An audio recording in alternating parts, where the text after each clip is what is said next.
કુડા કુલહાર અને સાલો ડાળી સન્માન કરશે।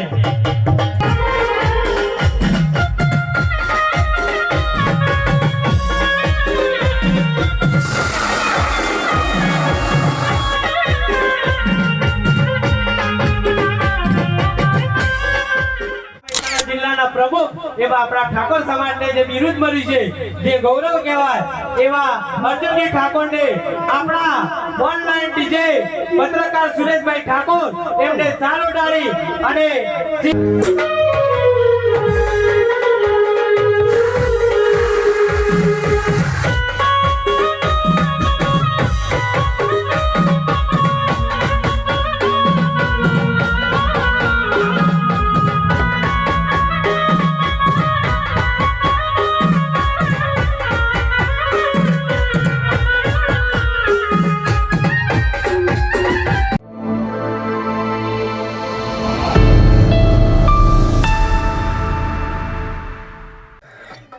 ખેરાલુ તાલુકાના કુડા ગામે ઠાકોર સમાજનો ચોથો સમૂહ લગ્નોત્સવ યોજાયો।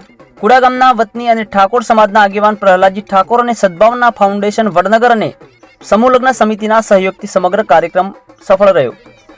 મહંત મહાકાલગીરી પરમ પૂજ્ય સંત શ્રી ગંગારામ મહારાજ, ઈશ્વરરામ મહારાજ અને જ્ઞાનીબેન ઠાકોર લોકસભા સાંસદ બનાસકાંઠા, ચંદનજી ઠાકોર પૂર્વ ધારાસભ્ય સિદ્ધપુર, રામજીભાઈ ઠાકોર લોકસભા મહેસાણા, નરેશ ભુવાજી વગાર, લલિતસિંહ ભુવાજી સંતોકપુરા, રંગાજી ઠાકોર હોટલપુર સહિત અનેક મહાનુભાવોએ પ્રભુતામાં પગલા પાડતા નવદંપતીઓને આશીર્વાદ પાઠવ્યા। સમગ્ર કાર્યક્રમ દરમિયાન કિંજલ ઠાકોર ઉપેરા, ચેતન ઠાકોર જગાપુરા, માલદેવ વડબાર અને અશોક જાસ્કા સહિતના કલાકારોએ મોજ કરાવી। દાતાઓના સહયોગથી સમગ્ર કાર્યક્રમ સફળ રહ્યો। સમસ્ત બાજપુરા, તેજપુરા, બાબારી ગ્રુપ, મહાકાળી મિત્ર મંડળ ગલાલપુર અને ગ્રામ સેવા યુવક મંડળ કુડાના યુવકોએ સમૂહ લગ્નમાં સેવા આપી અને વ્યવસ્થામાં સહયોગી બન્યા। 22 નવદંપતીઓએ પ્રભુતામાં પગલા પાડ્યા। ચંદનજી ઠાકોર, રામજીભાઈ ઠાકોર મહેસાણા અને જ્ઞાનીબેન ઠાકોર અને તારક ઠાકોરે સમાજને ઉપયોગી સંબોધન કર્યું। આવો જોઈએ સમગ્ર સમૂહ લગ્નની એક ઝલક વિડીયોમાં। વધુ સમાચારોને અપડેટ્સ માટે જોતા રહો online TV news Suresh Thakor અને ફારૂક મેમણ સાથે। યુટ્યુબમાં સબસ્ક્રાઇબ કરો, ફેસબુકમાં ફોલો કરો અને ઇન્સ્ટાગ્રામમાં અમને ફોલો કરવાનું ભૂલશો નહીં।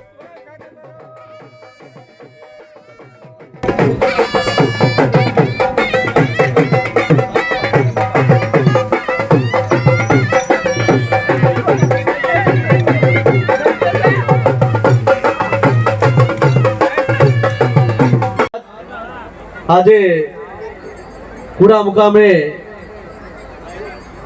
ઠાકોર સમાજ આયોજિત આ ચોથા સમલગ્નમાં ઉપસ્થિત આપણા સૌના સમગ્ર ગુજરાત ને પણ સમગ્ર ભારતમાં જેની આગવી ઓળખ છે એવા બનાસની બેન, બનાસકાંઠાના પૂર્વ સાંસદ શ્રી જ્ઞાનીબેન ઠાકોર, એવા જ આપણા બાવસ આગેવાન પાટણના પૂર્વ ધારાસભ્ય શ્રી ચંદન ઠાકોર સાહેબ, ભાઈ અમારા વિજયભાઈ, ભાઈ તારકભાઈ, આપણા સંત મહાંત્રી શ્રી અમારા જીવાજી, રમેશજી, સમસ્ત પધારેલા મહેમાનો, રજુજી, કુડા ગામના સૌ આગેવાનો, અમારા આયોજક પ્રહલાદજી, એમની ટીમ, આ પ્રસંગે વાતે નહીં કહું પણ સમૂહ લગ્નથી સમાજની જે એકતા આવી, સમૂહ લગ્નથી ક્ષત્રિય ઠાકોર સમાજમાં એક આગવી ઓળખ ઊભી થઈ, એક એકતાનો સંદેશ ઉભો થયો છે। આજે મહેસાણા જિલ્લાની અંદર તાલુકે વાઇઝ અલગ સમૂહ લગ્ન થતા હોય છે અને કહે છે કે સમાજ એકતાનો કંઈક વધારો થયો છે।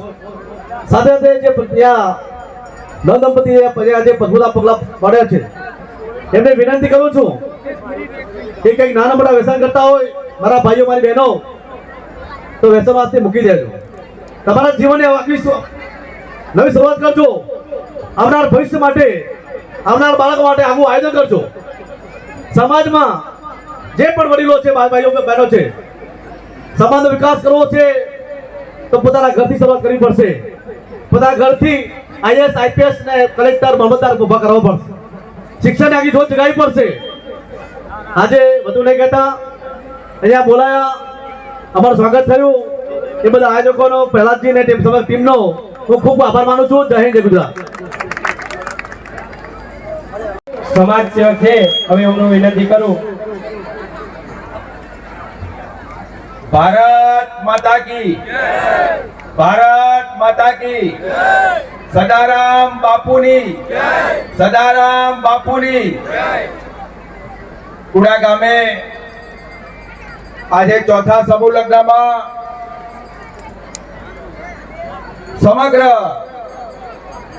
ગુજરાતમાં નહીં પણ સમગ્ર ભારતનો એક નારી શક્તિ તરીકે આપણી બેન એટલે બનાસની બેન અને સમગ્ર ગુજરાતમાં નહીં સમગ્ર ભારત દેશમાં ઠાકોર સમાજનું જો નામ રોશન કર્યું હોય અને બનાસકાંઠામાં મેમ્બર ઓફ પાર્લામેન્ટ બનીને જો દિલ્હીની ગાદી સંભાળવા પહોંચ્યા હોય મારી બેન ગેનીબેન,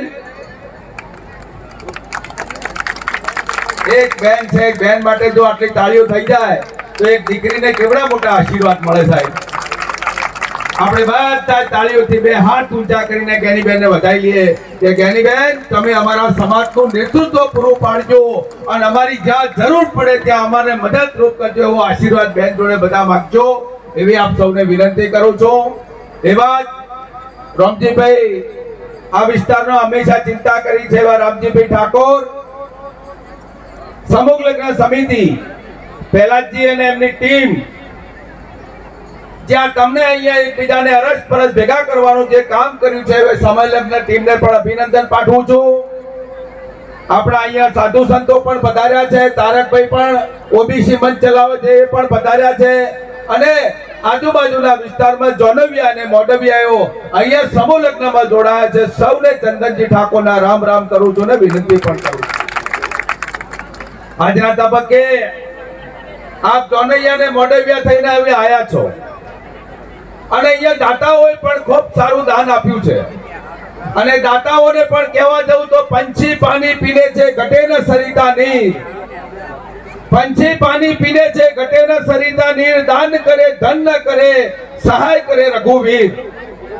આ દીકરીઓ માટે જેને કોઈ રૂપિયો આપ્યો છે, કોઈ તનથી, કોઈ મનથી, કોઈ ધનથી, જેને કોઈ આ સમૂહ લગ્નમાં જે સમર્થન કર્યું છે એને પરમ કૃપાળુ પરમાત્મા એને ભેગું કર્યા વગર રહેતો નથી. એટલે આપણે સમાજમાંથી ફૂલને ફૂલની પોખડી જ્યાં કોઈ નાના મોટા કાર્યક્રમો થતા હોય એમાં દાન આપવાની શરૂઆત કરીએ. આ દીકરીઓને પણ વિનંતી કરું છું કે 17 વર્ષ સુધી તમને તમારા માતા પિતાએ તમને મોટા કર્યા, 18 વર્ષ સુધી તમને પરણાવવા માટેના પ્રયત્નો કર્યા, નાના સ્કૂલમાં ભણવાયા, કોલેજ કરાવડાવી અને જેવી તમે મા બાપની સેવા કરી છે એવા આજની તારીખથી તમે મા બાપનું ઘર છોડી અને પોતાના પતિના ઘર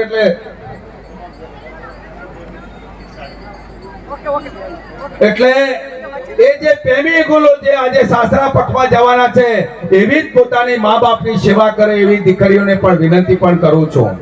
અને એટલા માટે દીકરીઓને વિનંતી કરું છું કે આપણા સમાજમાં નાની મોટી જે મુશ્કેલીઓ જે આવતી હોય એ મુશ્કેલીઓનું નિવારણ કરવા માટે સાસુ સસરામાં જેટલી તમે સાસુની સસરાની સેવા કરશો એટલું જ તમને ફળ મળશે એવી પણ આજના તબક્કે વિનંતી કરું છું. અમે પણ પાટણમાં 5000 થી વધારે ઠાકોર સમાજની દીકરીઓ પરણાવી અને સમાજમાં એક મોટો ઇતિહાસ રચવાનું કામ કર્યું છે. આ વખતે પણ 300 દીકરીઓના સમૂહ લગ્ન કરી અને સમાજમાં ઉમદું કામ કરવાનું કામ કર્યું છે. પાટણ મુકામે 400 દીકરીઓ ભણવાની હોસ્ટેલ બની રહી છે. એટલે આ વિસ્તારમાંથી કોઈને પાટણ ભણવા માટે, કોઈને એડમિશન કે કોઈને ભણવા માટેની, કોઈ દીકરીઓને કોલેજ કરવા માટેની જો પાટણમાં જરૂર પડે તો આપણે હોસ્ટેલ ટૂંક સમયમાં ચાલુ કરવા જઈ રહ્યા છે. તો આ વિસ્તારના લોકોએ પણ તેનો લાભ લેવા માટે આ ઠાકોર સમાજના અગ્રણીઓને પણ વિનંતી કરું છું. આજના તબક્કે મને અહીંયા બોલાવી મારું સન્માન કર્યું, અમને બધાને ઢોલ નગારા સરસ મગાની પાઘડી બંધાવી અમારું સન્માન કર્યું. આ ઠાકોર સમૂહ લગ્નમાં નંદન કરું છું અને ફરી મારી જ્યાં જરૂર પડે ત્યાં ચંદનજી ઠાકોરને યાદ કરજો, આપની વચ્ચે આવીને ઉભા રહેશે. એ જ શુભકામના સાથે આપ સૌનો આભાર. બોલો સદારામ બાપુની, બોલો દોલતરામ બાપુની. આજે આ કુડા કાજીપુરા ગામની પવિત્ર ભૂમિ ઉપર ચોથા સમૂહ લગ્નમાં નવ દંપતીને આશીર્વાદ આપવા માટે આપણી વચ્ચે પધારેલા છે એવા સિદ્ધપુરના માજી ધારાસભ્ય અને લોકસભાની ચૂંટણી થોડા માટે કરીને આમ તો મારા ભાઈ છે પણ થોડા માટે કરીને રહી ગયા અને આવનાર સમયની અંદર તમે બધા એમનું સપનું પૂરું કરશો એવા આપણા સમાજના ભામાશા તરીકે જેણે ખૂબ સમૂહ લગ્નમાં અને શિક્ષણમાં સમાજને દાન આપ્યું છે એવા આદરણીય ચંદનજી ઠાકોર સાહેબ માટે તાળીઓ ગગડાટ સાથે આપણે એમનું અભિવાદન કરીએ. એવા જ આપણા મહેસાણા લોકસભાના ઉમેદવાર હતા અને સેનામાં સંગઠન કરીને સમાજના યુવાનોને સમાજના કામ કરવા માટે જેને પ્રેરિત કર્યા છે. હમણાં પોલીસની ભરતીમાં ઓછામાં ઓછા કેટલા 8,000 યુવાનોને રહેવા અને તમામ પ્રકારની દોડ માટેની વ્યવસ્થા પણ એમણે કરી. એવા રામજીભાઈ માટે તાળીઓના ગગડાટથી આપણે એમનું સન્માન કરીએ. આ સમૂહ લગ્નનું આયોજન કર્યું છે એવા તમામ આયોજકો પૈકી ભાઈ પેળાજભાઈ અને સમગ્ર એમની ટીમ, આ સમૂહ લગ્નમાં જેણે દાન આપ્યું છે એવા તમામ દાતાઓ, જેણે પ્રભુતામાં પગલાં માંડ્યા છે એવા તમામ નવદંપતિગણ, સમૂહ લગ્નના આમંત્રણને માન આપીને વધારેલા સૌ વડીલો, યુવાન ભાઈઓ અને બહેનો. ચોથો સમૂહ લગ્નનું આયોજન થઈ રહ્યું છે અને 25 નવદંપતિ જ્યારે પ્રભુતામાં પગલાં માંડતા હોય, આજે સમગ્ર આ વિસ્તારનો ઠાકોર સમાજ આ સમૂહ લગ્નમાં નવદંપતિને સુખી લગ્ન જીવનની શુભેચ્છાઓ આપવા માટે, એમને આશીર્વાદ આપવા માટે પધાર્યો હોય ત્યારે હું સૌ પ્રથમ તમામ નવદંપતિને સુખી લગ્ન જીવનની શુભેચ્છાઓ પાઠવું. ભગવાનને પ્રાર્થના કરું, સદારામ બાપુને પ્રાર્થના કરું કે એમને જ્યારે સંસાર જીવનમાં જવાબદારીઓ સંભાળવા જઈ રહ્યા છે ત્યારે ભગવાન એમનું જોડું અમર રાખે. સમાજની જવાબદારી, સમાજ જીવનમાં, સંસાર જીવનમાં જવાબદારીઓ નિભાવવા માટેની ભગવાન પરમાત્મા એમને ખૂબ બધી શક્તિ આપે. આજે આ કુડા અને સમગ્ર સમાજના સમૂહ લગ્નમાં આવીશું ત્યારે હમણાં ચંદનજીએ વાત કરી આપણા સમાજની દીકરીઓના શિક્ષણ માટેની. તો આજે પહેલી વખત આ સમૂહ લગ્નમાં વિસ્તારમાં આવીશું ત્યારે દીકરીઓને આશીર્વાદ હોય અને મારો સમાજ આજે હોય, આગેવાનો હોય, વડીલો હોય, તો હું પણ કંઈક માગું કે ના માગું? આપશો કે નહીં આપો? તો તમારી પાસે બીજી અપેક્ષા નથી રાખતી કે તમારી પાસે એટલી અપેક્ષા રાખું છું કે મારા સમાજની દીકરીને 12મા ધોરણનો અભ્યાસ કર્યા પછી એના લગ્ન કરજો. એટલી બે હાથ જોડીને વિનંતી કરું છું, જેથી કરીને બાળ લગ્ન અટકે. તમે 12મા સુધી ભણાવો એટલે એની ઉંમર 17 કે 18 વર્ષની ઓટોમેટિક થઈ જાય. અમે અને ચંદનની સમગ્ર ઠાકોર સમાજના આગેવાનો ચિંતા કરી રહ્યા છીએ કે દીકરીને રહેવા અને ભણવાની વ્યવસ્થા એક જગ્યાએ હોય તો અત્યારે ટેકનોલોજીનો યુગ છે. ક્યાંક ટેકનોલોજીના યુગનો ફાયદો પણ થાય છે અને ક્યાંક નુકસાન પણ થાય છે. એટલે દીકરી સુરક્ષિત રીતે ભણી શકે એના માટે કરીને પાટણ મુકામે 1000 જેટલી દીકરીઓ ભણી શકે એનું આયોજન આવનાર સમયમાં તમારા બધાના સાથ સહકારથી કરવાનું છે. અને તમારા બધાના સાથ સહકારથી ઘણા ટાઈમથી ચિંતા કરીએ છીએ, એ સમાજની આગેવાની કરીએ છીએ. સમાજે જેટલું માગ્યું એનાથી વધારે સમાજે આગેવાનોને આપ્યું છે, પણ અમે સમાજને શું આપ્યું? અમે ભાવિ પેઢીને શું આપ્યું? ક્યાંક વ્યસન મુક્તિની વાત હોય, ધંધા રોજગારની વાત હોય કે દીકરીને ભણાવવા માટેની વાત હોય, ત્યારે હમણાં 6-8 મહિના પહેલા પાટણ મુકામે સમગ્ર ઉત્તર ગુજરાતનો ઠાકોર સમાજ, એમાં ચંદનજી અને બળદેવજીએ અને તમે બધાએ સાથે મળીને મારો સત્કાર સમારંભ પાટણ મુકામે રાખ્યો ઉત્તર ગુજરાતના ઠાકોર સમાજ વતી. અને એ વખતે ચંદનજી અને બળદેવજીએ કે જ્ઞાનીબેન હમણાં ચૂંટણી લડ્યા છે અને ખર્ચો પણ હશે તો એમને આપણે કંઈક અત્યારે ઉત્તર ગુજરાત ઠાકોર સમાજ જ્યારે એમનું સન્માન કરતો હોય તો એમને સન્માનમાં આપણે કંઈક આપવું જોઈએ. એ ટાઈમે મને 11 લાખનો ચેક એ આ ચંદનજી બળદેવજીએ મને આપ્યો કે બેન અમે ફૂલ નહીં તો ફૂલની પાકડી આ અમે તમને મામેરું આપીએ છીએ. અને એના એ ટાઈમે એક ક્ષણનો પણ વિચાર કર્યા વગર મેં કહ્યું કે હવે તો હું લોકસભાની સાંસદ છું, હવે મારે પૈસાની જરૂર નથી, પણ મારા સમાજની બેન દીકરી ભણે એના માટે હું પોતે શું મદદ કરી શકું. અને જે સમાજની બેન દીકરીને ભણવા માટેની વ્યવસ્થા ના હોય, બોર્ડિંગની વ્યવસ્થા ના હોય, અને એ સમાજની દીકરી સાંસદ થઈને 11 લાખનો ચેક એ એની તિજોરીમાં મેલે, એ હું માનું ત્યાં સુધી દીકરીને એને થોડું વિચારવું પડે અને એને ભાવિ પેઢીની ચિંતા કરવી પડે. અને એ સમાજે આપ્યું હોય, ચંદનજી આપ્યું હોય, બળદેવજી આપ્યું હોય, પણ એ મારે તિજોરીમાં ના મુકાય. એના એ ટાઈમે એ ચેક, એ 11 લાખનો ચેક એ પાટણ મુકામે ઠાકોર સમાજની દીકરીઓને ભણવા માટે હોસ્ટેલ બને એના એ દિવસે એ અર્પણ કર્યો. એ જેટલી કાંઈ મારાથી મદદ થાય એટલી મદદ કરવા માટેનો પ્રયત્ન કર્યો. હજી એટલે પૂરું નથી થયું. હું તમારા બધા પાસે અપેક્ષા રાખું છું કે જ્યાં સુધી ઠાકોર સમાજ એ તમામ સમાજના પ્રસંગો હોય, સમૂહ લગ્ન હોય કે કોઈ પણ નાના મોટા શિક્ષણ માટેનું કામ હોય, જ્યાં સુધી આપણે બીજા પાસે હાથ લંબાવશું ત્યાં સુધી આપણું ભલું થવાનું નથી. આપણે ફૂલ નહીં તો ફૂલની પાંખડી જેટલું પણ બને એટલું સમાજના શિક્ષણ માટે જાતે પોતે આપવા માટેના પ્રયત્નો કરવા પડશે. જેમ આપણે વર્ષો પહેલા એક એવું મગજમાં ગાળી દીધું છે કે આપણે મંદિરો બનાવવા માટે કરીને ફાળો લાખો રૂપિયા આપવો પડે. આપણી શક્તિ હોય કે ના હોય, કોઈ પાસે વ્યાજે લઈને એક એને વૈભવી દાન કહેવાય. એમાં જે આપણી પોતાની એક માનસિકતા છે, એક આપણને વારસો મળ્યો છે, એવો ને એવો વારસો આપણે શિક્ષણમાં આપવા માટેનો કરવો પડશે. આજે તમે તમારા પરિવાર વતી 500 રૂપિયા શિક્ષણમાં આલશો તો તમારી ચોથી પેઢી 2000 રૂપિયા આપવા માટે પ્રેરિત થશે. આમ તમે બીજા પાસે કાયમી અપેક્ષા રાખશો તો સમાજનું ભલું થવાનું નથી. એટલે હું આપ સૌને બે હાથ જોડીને વિનંતી કરું છું કે બીજા ખર્ચા કાપીને પણ સમાજનું સમૂહ લગ્ન હોય કે સમાજના શિક્ષણ માટે 500 કે 1000 રૂપિયા કોઈ સમાજ લેવા આવે તો એના માટે અચકાતા નહીં, એવી હું બે હાથ જોડીને વિનંતી કરું છું. આજે તમે શરૂઆત કરશો ને તો એનું પરિણામ 25 વર્ષે આવશે. એનું પરિણામ હાલ નથી આવવાનું. અને તમે એમ માનો કે ભાઈ તો ભણવું હોય તો ભણે. આજે તમે બીજા સમાજોએ વ્યવસ્થાઓ કરી, પાટીદાર સમાજ હોય તો એમણે વ્યવસ્થાઓ કરી, ચૌધરી સમાજ હોય તો એમને વ્યવસ્થાઓ કરી, જે સુખી સંપન્ન સમાજો હતા એમને પોતાના બોર્ડિંગો બનાવી, હોસ્ટેલો બનાવી, શિક્ષણ માટેની વ્યવસ્થા કરી. તો આજે એ સમાજો કેટલા આગળ છે. દેશ આઝાદ થયો ત્યારે આપણે બધા આઝાદ ભેગા થયા હતા, પણ ક્યાંક ને ક્યાંક જે મહેનત કરવી પડે, મજૂરી કરવી પડે, કામ કરવું પડે, નોકરીઓ મેળવવી પડે, ધંધા મેળવવા પડે, એ બીજાના પ્રમાણમાં આપણે ન મેળવી શક્યા. અને એના કારણે આપણે જે બીજા સમાજો, શિક્ષિત સમાજો જે આગળ ગયા એના વચ્ચે આપણા વચ્ચે ગેપ છે. અને એ ગેપને એને એ ગાળો છે એ પૂરું કરવા માટે આપણે મહેનત કરવી પડશે. અને એટલા માટે કહું છું કે વટ વતન ને વ્યસન આ તમે 3 છોડી દો.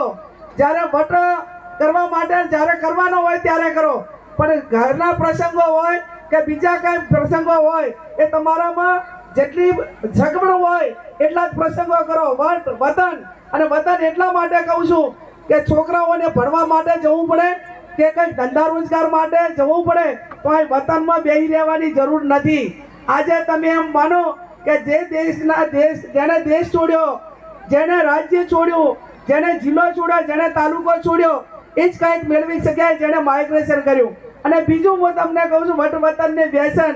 આ વ્યસન એટલા માટે હું તમને કહું છું કે આજે આપણા સમાજમાં ક્યાંક નાના મોટા વ્યસનોના કારણે જે બરબાદી થઈ રહી છે, બરબાદી તમે બીજાના અનુકરણ કરો કે જે સમાજો આગળ ગયા એને શું શું કર્યું, તો એમને વટ વતન ને વ્યસન આ ત્રણેય છોડ્યું. એટલા માટે સમાજો આગળ ગયા છે.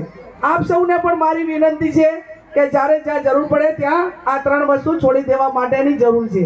ત્યારે આવનાર સમયની અંદર બીજું પણ એક મારી વિનંતી છે કે તમે 84 ખાતાના બધા છો, બધા દેવોને માનો, હું ના નથી પાડતી, પણ એટલી મોટી અંધશ્રદ્ધામાં ના આવો કે તમારે મજૂરીના પૈસા પણ મંદિરોમાં આપવા પડે. એટલી અંધશ્રદ્ધા તમે જેને માનતા હોય ને ભલે માનો. તમે 50 કે 100 રૂપિયાની છબી લાવી અને તમારા ઘરમાં એનો દીવાબત્તી કરજો. બહેનોને પણ મારી વિનંતી છે કે આ તમે ઓલા દશામાના આ બધા વર્ત કરો છો ને એ તમે જુઓ કે બીજાથી આગળ ગયેલા સમાજો કોઈ નથી કરતા. આ તો સાડીઓનો ભરાવો થાય, ધંધા રોજગાર કોઈના મંદા થયા હોય તો એના ટેસ્ટ બધા ઠાકોર સમાજ ઉપર થાય. એક વખત દશામાની સ્થાપના કરી દે ઘરે, એ જે 5 વર્ષ સુધી તમે બધા એના ગ્રાહક બની ગયા. એટલે મારી આપ સૌને વિનંતી છે કે દશામાના આ બધા જે વર્તો છે એ વર્તોથી દૂર રહીને શિક્ષણનું કરો, ધંધા રોજગારનું કરો, અંધશ્રદ્ધામાંથી બહાર નીકળવાનું કરો. અને ભોપાલ પાવળિયા બધા કદાચ હુમાનું ત્યાં સુધી આ તો ઓછો પ્રભાવ હશે, પણ મહેરબાની કરીને અંધશ્રદ્ધામાં ના આવશો. અંધશ્રદ્ધામાં આવશો તો એ પરિવારની બરબાદી થઈ જવાની છે. દવાખાના કોઈ તકલીફ હોય તો દવાખાને જો, કોઈને કંઈ ના સમાધાન થતું હોય તો 5 વડીલોને હગાવાલાને કહો, પણ આ ભોપાના પાવળિયાને આ બધાને અંધશ્રદ્ધાને જે પ્રેરિત કરે છે એવા લોકોથી દૂર રહીને એક સશક્ત સમાજનું નિર્માણ કરો એવી હું તમારી બધાય પાસે અપેક્ષા રાખું છું. કેમ કે અંધશ્રદ્ધા એ અધોગતિ છે, અંધશ્રદ્ધા એ પતનની નિશાની છે. જ્યાં સુધી તમે આ બધું ક્યારેય એને તમે ડાબી શકશો કે તમારામાં શિક્ષણ આવશે, સમજણ આવશે, તો તમે તમામ આ પ્રકારની બદીઓમાંથી દૂર રહેજો. ત્યારે ફરી ભગવાન પરમાત્માને પ્રાર્થના કરું, નવદંપતીને સુખી લગ્ન જીવનની શુભેચ્છાઓ પાઠવું. અને આજે તમે જે આજે પાઘડી મને બંધાવી છે એ પાઘડીના સ્થાનમાં એટલી જ વિનંતી કરીશ કે આજે આ ઠાકોર સમાજે પાઘડી બંધાવી છે, સમગ્ર વિસ્તારે બંધાવી છે, ત્યારે હું તમને બધાને ખાતરી આપું છું અને સદારામ બાપુના ચરણોમાં શીશ ઝુકાવીને પ્રાર્થના કરું છું કે આજે આ મારી બેન દીકરીઓને, મારી સમાજની મહિલાઓ અને દીકરીઓને પણ વિનંતી કરું છું કે આ પાઘડી એ ગેનીબેનને નથી બંધાવી, આ સમગ્ર સમાજે તમારા બધા વતી તમારા ઉપર ભરોસો રાખીને મને બંધાવી છે. ત્યારે હું તમારી પાસે અપેક્ષા રાખું કે મારી સમાજની બેન દીકરી ક્યારે કોઈ એવું ના કામ કરે જેથી કરીને ગેનીબેનના ભાતા ઉપર બંધાયેલી પાઘડીને ક્યાંય લાંચન ના લાગે એવું કામ તમે બધી બહેનો કરજો. અને ઠાકોર સમાજને હું વિનંતી કરું ને એમને ખાતરી આપું છું, ચંદનજી હોય, અહીંયા રામભાઈ હોય, આગેવાનો હોય, બાપજી હોય, આયોજકો હોય, એમને પણ હું ખાતરી આપું છું કે હું ક્યારેય પણ એવું કામ નહીં કરું કે જેથી કરીને તમે જ્યાં મને પાઘડી બંધાવી છે એ પાઘડીને ક્યાંય કલંક નહીં લાગે, એવું ક્યારેય કોઈ પણ પ્રકારનું એવું કામ નહીં કરું જેથી કરીને તમારે શર્મિંદા થવું પડે કે ક્યાંક ને ક્યાંક આ પાઘડીને કલંક લાગે એવું કોઈ કામ નહીં કરવું. એવું આગેવાનોને સમાજને પણ હું ગેનીબેન તરીકે ખાતરી આપું છું. થાય તો સમાજ માટે સારું કરીશ, પ્રયત્ન કરીશ, મજૂરી કરીશ, પણ ક્યાંય એવું નહીં કરું કે જેથી કરીને તમારે નીચું જોવું પડે એવું એક પણ કામ નહીં કરું, એની પણ આપ સૌને ખાતરી આપું છું. ત્યારે આજે તમે બધાએ મારું સન્માન કર્યું, અહીંયા બોલાવ્યા, તમારા બધાના દર્શન કરવાનો મોકો આપ્યો એ બદલ આયોજકોને પણ હું અભિનંદન આપું છું. આવનાર સમયની અંદર જ્યારે આ પાટણ મુકામે એક સરસ મજાનું કામ માટેનો જ્યારે વિચાર થઈ રહ્યો છે ત્યારે એની અંદર જે આપણી સમૂહ લગ્ન સમિતિઓ છે, આગેવાનો છે, એમને પણ જ્યારે બોલાવવામાં આવે ત્યારે ચોક્કસથી એમાં પધારીને જે તમારાથી યથાશક્તિ જે કંઈ એક પ્રકારનું દાન એટલે પૈસા જ નથી હોતું, તન મન ને ધન, એમાં બધાથી તનથી કરે, મનથી કરે, ધનથી કરે, લાગણીથી કરે અને બીજું કાંઈ કરો કે ના કરો, પણ જે સમાજનું કામ કરતા હોય ને એના માટે કરીને ખોટું બોલવાનું બંધ કરો તોય સમાજ સેવા કરી છે એવી પણ હું તમારા બધા પાસે અપેક્ષા રાખું. આજે આ સમૂહ લગ્ન સમિતિને અભિનંદન આપું છું, એમણે ખૂબ સારું આયોજન કર્યું છે. આજે નવદંપતિ બધા કેટલા સરસ મજાના માહોલની અંદર આ સમૂહ લગ્નનું આયોજન કરવા બદલ દાતાઓનો, આયોજકોનો અને સમગ્ર સમૂહ લગ્નમાં જોડાવાનાર તમામ પરિવારોનો હૃદયપૂર્વક આભાર માનું છું. જય હિન્દ, જય ભારત. હું જે આજે વાત કરવા જઈ રહ્યો છું ખાલી એ 10 જ મિનિટની હશે, પણ આપણા સમાજ માટે ખૂબ જ ઉપયોગી હશે. આ વસ્તુ જો થઈ જશે તો આવનારા 5 વર્ષમાં તમે જે પણ જગ્યાએ જેટલા બી સરકારી અધિકારીઓ હોય આપણા સમાજના એ 10 ગણા વધી જશે. આપણા સમાજમાં 10 ગણા વધારે ડૉક્ટરો બનશે, 10 ગણા વધારે એન્જિનિયરો બનશે. આપણા સમાજના અંદર જે વ્યસન હોય, આર્થિક રીતે આપણે જે સક્ષમ નથી એ હોય, અંધશ્રદ્ધા હોય, એ બધી વસ્તુઓની સમસ્યા આવી શકે છે અને એના વિષયમાં આજે તમારી જોડે વાત કરવી છે. આપણો તમે બહુ બધા આગેવાનોએ તમે સાંભળ્યું હશે, હલો, તમે બહુ બધા લોકોએ સાંભળ્યું હશે, બહુ બધા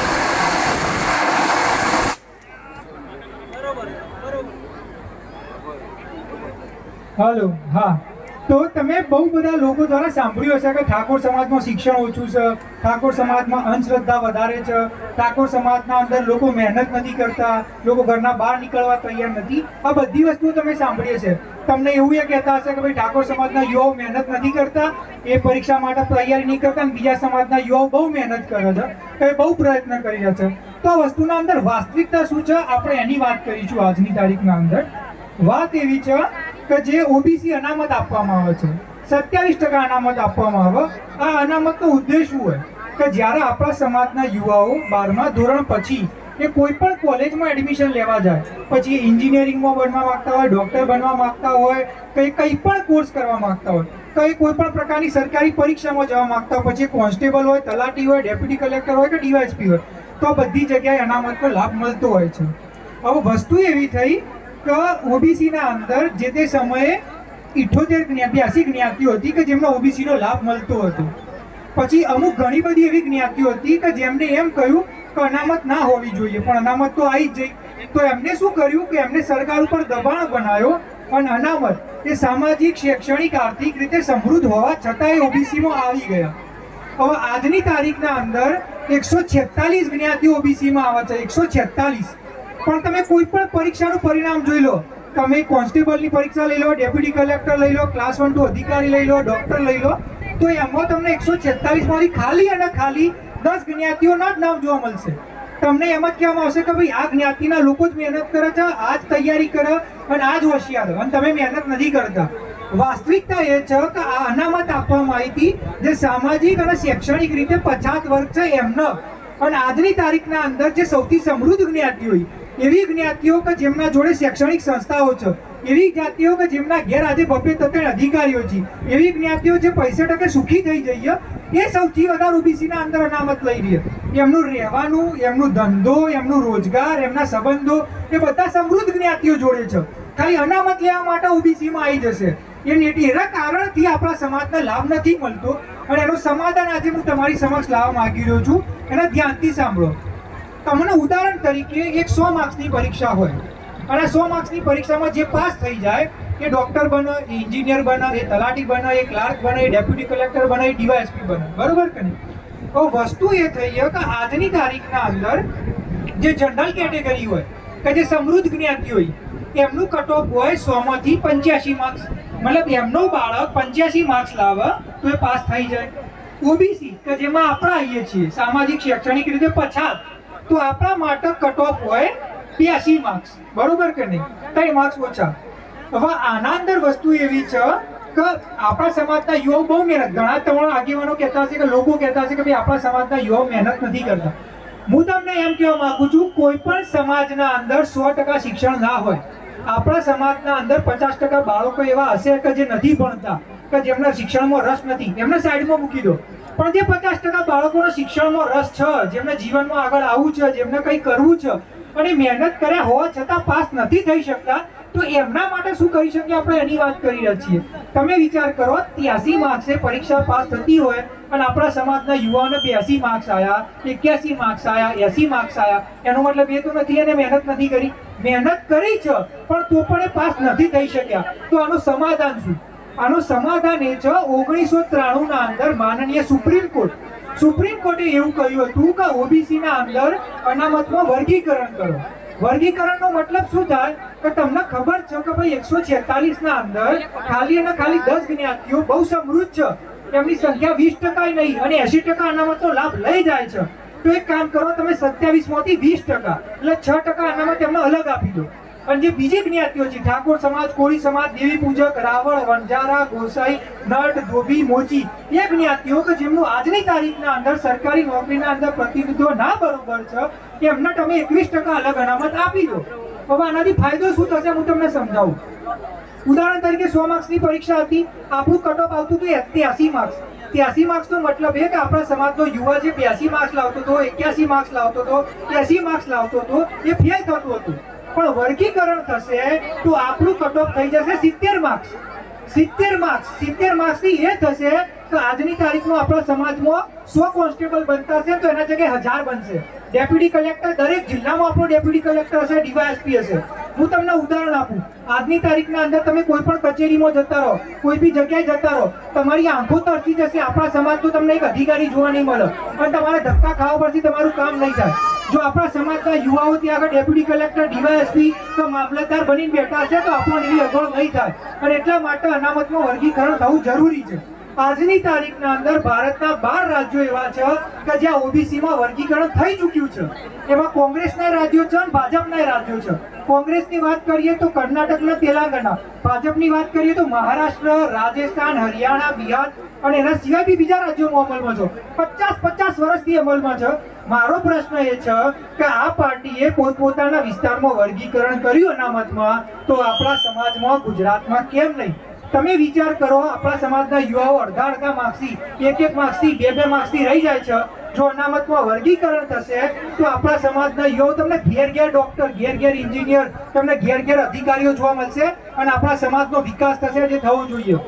આજની તારીખની આપણે વાત કરીએ તો આજે નવયુગલો આજે પરણ્યા છે, એમનું જીવન આપણે બહુ સારી રીતે જીવવા મારી દિલથી ભગવાનને પ્રાર્થના છે. પણ કોઈ પણ દાંપત્ય જીવનમાં જો સૌથી વધારે કોઈ મોટી સમસ્યા આવતી હોય ને તો એ આર્થિક સમસ્યા આવતી હોય. જ્યારે એમના જોડે શિક્ષણ નહીં હોય, જ્યારે એમના જોડે રોજગાર નહીં હોય તો એ સારી રીતે જીવન નહીં જીવી શકે. એમના જીવનમાં બહુ બધી સમસ્યાઓ આવશે. તો આપણી જવાબદારી છે કે એમના લગ્ન તો થઈ ગયા પણ લગ્ન થયા પછી એક સારું જીવન જીવી શકે એના માટે ઓબીસીમાં અનામતમાં વર્ગીકરણ થવું જરૂરી છે. પણ એટલા માટે જ હું મુહિમ લઈને તમારી જોડે આવ્યો છું. તમે તમારા વિસ્તારના અંદર જાગૃત કરો. જો આપણો સમાજ આજની તારીખમાં સૌથી વધારે સંખ્યામાં છે પણ આપણા જોડે અવગણના થાય છે. આપણા સમાજની જમીન પચાવી પાડવામાં આવે છે. આપણા સમાજના તમને અધિકારીઓ જોવા નહીં મળે. આપણા સમાજનું આર્થિક રીતે, શૈક્ષણિક રીતે શોષણ થશે. આપણા સમાજના લોકો મજૂરી કરી થાકી જાય છે પણ એમને એક સારું જીવન નથી જીવી શકતા. તો એ જીવી શકે એના માટે અનામતમાં વર્ગીકરણ થવું જોઈએ. અને આ એક એવી વસ્તુ કે જે સંવિધાનિક છે, જે આવતા 6 મહિનાના અંદર ગુજરાતમાં અમલમાં આવશે. અને અમલમાં આવશે તો તમને દરેક પરીક્ષામાં તમે કોઈ પણ પરીક્ષા જોશો તો એના અંદર 100 માંથી 10, 15 આપણા સમાજના હશે. પોલીસ ઇન્સ્પેક્ટર હશે, ડેપ્યુટી કલેક્ટર હશે, ડીવાયએસપી એન્જિનિયર હશે, ડોક્ટર હશે. આપણો સમાજ બહુ સમૃદ્ધ થઈ જશે. અને એટલા માટે જ હું તમારી સમક્ષ આ વાત રજૂ કરવામાં આવ્યો છું. આપણે સાથે મળી જો આની લડત લડીશું, આપણો પ્રયત્ન કરીશું તો પૂરેપૂરી રીતે શક્ય છે. પણ તમારા સાથ આપવો પડશે. મેં આ વસ્તુની શરૂઆત કરી 10 મહિના પહેલા, ત્યારે બહુ ઓછા લોકો જોડાયેલા હતા. પણ આજની તારીખમાં ગુજરાતમાં લાખો લોકો આપણા સાથે જોડાયેલા છે. લાખો લોકો એના માટે પ્રયત્ન કર્યા છે. એ પોતાના ધારાસભ્ય હોય, એ એમપી હોય, એ આપણા ડેપ્યુટી કલેક્ટર હોય, એમને આવેદનપત્ર આપી રહ્યા છે. અને જેના કારણે આ વસ્તુ શક્ય થઈ શકે છે. અને હું તમને આજની તારીખમાં વચન આપું છું ઠાકોર તરીકે, ગુજરાતમાં 6 મહિનામાં વર્ગીકરણ અમલમાં આવશે જો આપણે સાથે મળીને તૈયારી કરીએ તો. પણ એટલા માટે હું તમને પૂછું છું, આપણા સમાજને શિક્ષિત થવાનો, રોજગાર મેળવવાનો, એક સારું જીવનનો અધિકાર મળવો જોઈએ કે ના મળવો જોઈએ? હાથ ઊંચો કરીને જણાવો. તો એ મળવું જોઈએ. એના માટે આપણે કહી રહ્યા છીએ. આપણે લગ્ન તો કરાવી દીધા એમના, પણ કાલ લગ્ન કર્યા પછી એમનું જીવન કેવું ચાલશે તમને મને ખબર. જો એ આર્થિક રીતે સક્ષમ નહીં હોય તો એમના જીવનમાં અનેક સમસ્યાઓ આવવાની છે અને ત્યારે આપણે એમની કઈ સહાયતા નહીં કરી શકીએ. લગ્ન કરાવી દીધા અને આજે લગ્ન જે સમિતિએ કરાય એમનો ખૂબ ખૂબ આભાર માનું છું. પણ એ સારું જીવન જીવી શકે, એમના બાળકોને સારું શિક્ષણ આપી શકે અને આપણા સમાજને જે પછાતપણાનો કલંક લાગ્યો છે એ દૂર થઈ શકે. એના માટે વર્ગીકરણ કરાવવું જરૂરી છે અને આપણે સાથે મળીને કરાવી શકીએ છીએ. તમે કોંગ્રેસના હોય, ભાજપના હોય, આમ આદમી પાર્ટીના હોય, તમે કોઈ વિચારધારામાં ના માનતા હોય, પણ સમાજના અનામતનો વર્ગીકરણનો લાભ મળે એના માટે આપણે સાથે આવવું પડશે અને આના અંદર દરેક વ્યક્તિને બહાર આવવું પડશે. તો જ આપણા સમાજનું ભવિષ્ય. અત્યારે હાલ જેટલી બી અત્યારે મહિલાઓ અહીંયા ઉભા છે, હું એમ કહું છું કે આપણા સમાજના અંદર આપણા ભાઈઓ હોય કે આપણી બહેનો હોય, કેમ ડેપ્યુટી કલેક્ટર કે ડીવાયએસપી નથી આપણા જોડે? કેમ આપણે કોઈ સારી સોસાયટીમાં ઘર લેવા જઈએ છીએ તો ઠાકોર કઈ આપણે ઘર નથી આપતા? કેમ આપણા સમાજના સારું તમે શિક્ષણની વાત કરો કે રોજગારની વાત કરો કે સ્વાસ્થ્યની વાત કરો, આપણા સમાજના આજની તારીખમાં એ સગવડો નથી મળી શકતી. હું ગાંધીનગરથી આવું છું. ત્યાં આગળ જેટલા બી ઘરો હોય છે ત્યાં આગળ કામ કરવા જવાવાળી બહેનો મેક્સિમમ ઠાકોર હોય છે. કેમ આપણા સમાજની બહેનો કોઈના ઘરમાં કામ કરવા જાય? કેમ એ સારી અધિકારી કે કામ ના કરી શકે? એ બધું કરવા માટે વર્ગીકરણ કરવું પડશે અને એટલા માટે તમારો સાથ જોઈશે અને એટલા માટે તમારું સમર્થન જોઈશે. જય માતાજી, જય ઠાકોર સમાજ.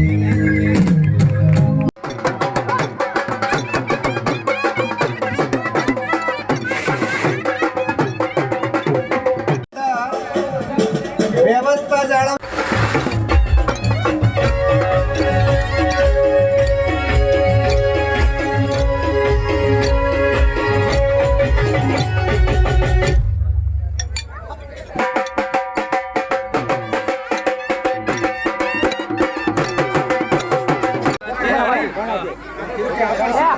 મહેમાન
કોઈ અપરિચિત નથી.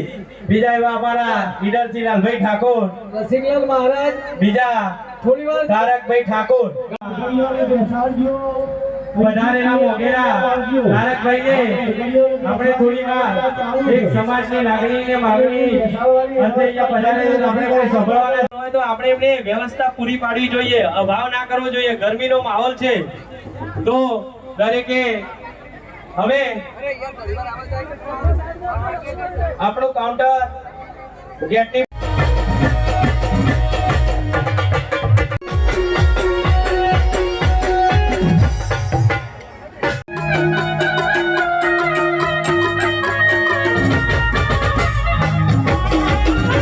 આખા મહેસાણા જિલ્લાના પ્રમુખ એવા આપણા ઠાકોર સમાજને જે બિરુદ મળ્યું છે, જે ગૌરવ કહેવાય એવા અર્જુનજી ઠાકોરને આપણા ઓનલાઈન ડીજે પત્રકાર સુરેશભાઈ ઠાકોર એમને સાલો ડાળી અને શ્રીરામની ટ્રોફી આપી.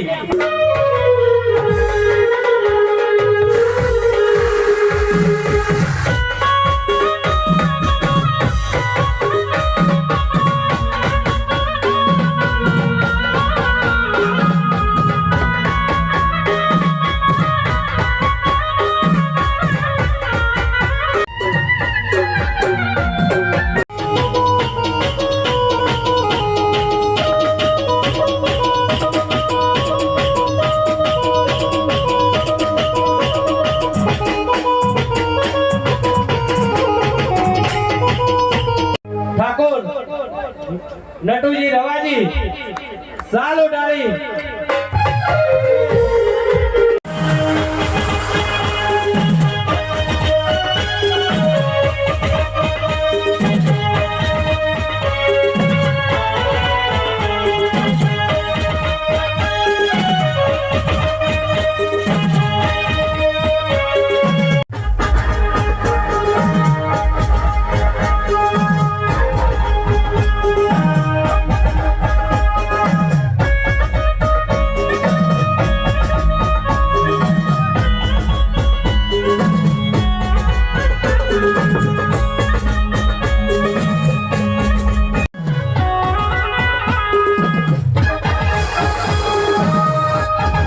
ઠાકોરનો ફુલાર અને સાલો ડાળી.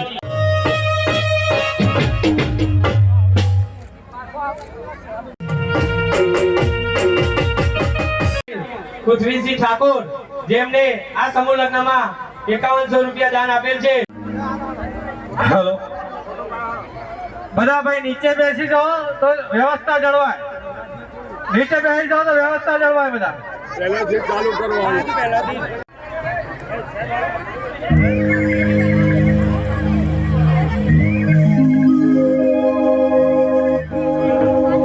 ગનીબેન ઠાકોરની એન્ટ્રી થઈ રહી છે તો બધા સ્વાગત કરીએ.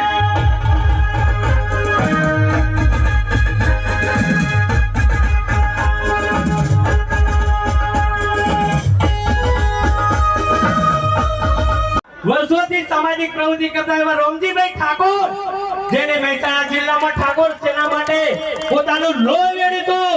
રાત્રે 12 વાગે સવારે 5 વાગે ઉઠીને જતા રહેલા એવી ટીમ બનાવી હતી.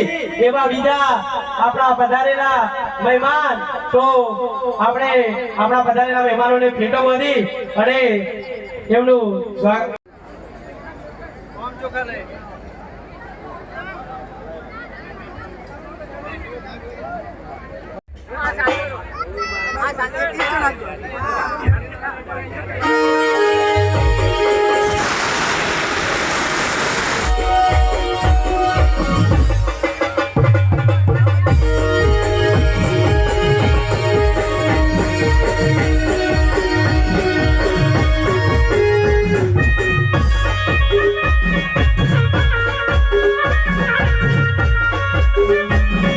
શ્રીરામ ભગવાનની ટ્રોફી અનિલજી ઠાકોર ને ચુનાજી માસ્ટર ચંદનજી ઠાકોર નું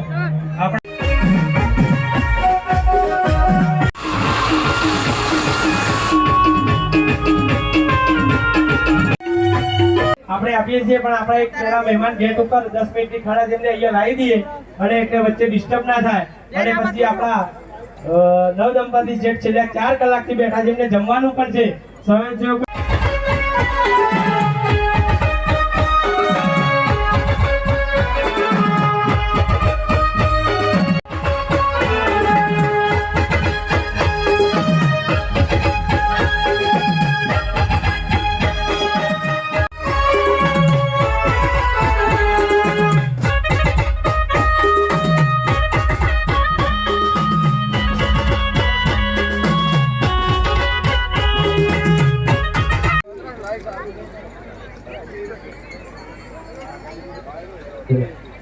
બીજા આપણા